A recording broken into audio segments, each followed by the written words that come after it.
Hey guys, so I found this cool thing called Process Hacker 2. A Process Hacker is basically it's a task manager that you could see your applications from. Now, I found something that when you go to priority, you set it to whatever priority you want, and your computer will run that program a little bit faster. It'll take up more CPU, it'll take up more memory, so your games will run a little faster.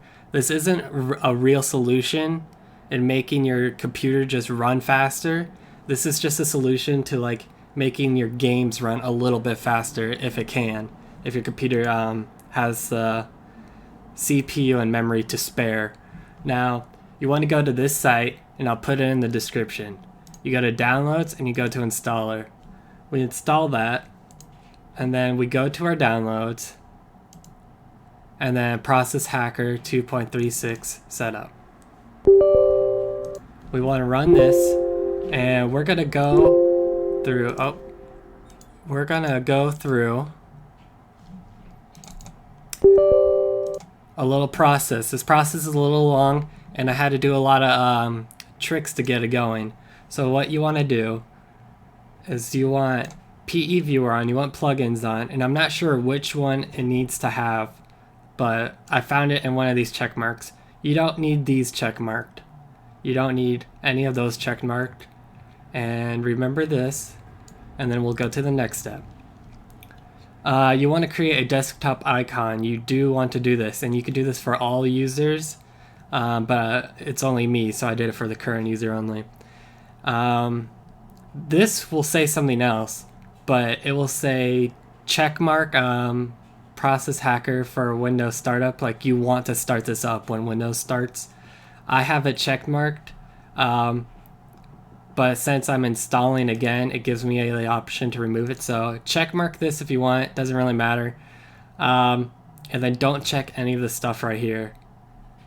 So now we install it, and I'm not gonna do that because I already have it installed. You go open up your Process Hacker. You should have a desktop icon if you followed all the steps so far.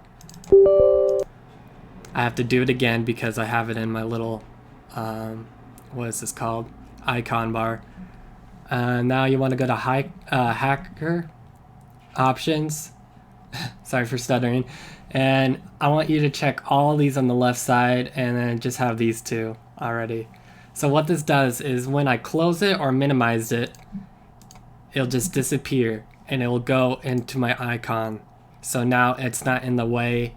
I don't have to stare at it, but you do need this. You do need that up and going. Another thing I want you to do is go to Properties. You want to right click your icon, go to Properties, and you want to go to Compatibility. Now you want to run this program as administrator, because if you don't, it won't automatically change your applications for you. So now we can open this up, and you want the game running while you're playing it. So as you see, I have Garry's Mod going on, and we'll look down, try to find Garry's Mod. It's going to say Half-Life 2 because it's running the engine Half-Life 2. We right click, we go to priority, and normally the priority will be on normal, and I put it on high or real time. Let's put on real time, and then we right click again, we go to priorities, and now you have to check these two. You have to go to priority and check save for half-life2.exe. I'm not sure about command line, but I saved that too. So now we have it saved, and we can see that it's running 5.39% CPU, I think. So now every time you start up a game while it's running, you have to have this icon. Every time you start up, you might have to click this and press yes.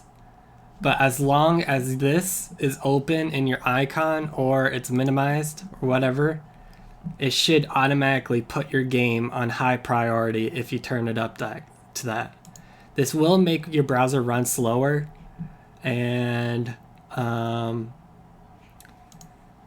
it's not a complete solution to fixing this, but yeah, you should run pretty smoothly now. I think that's it. I'll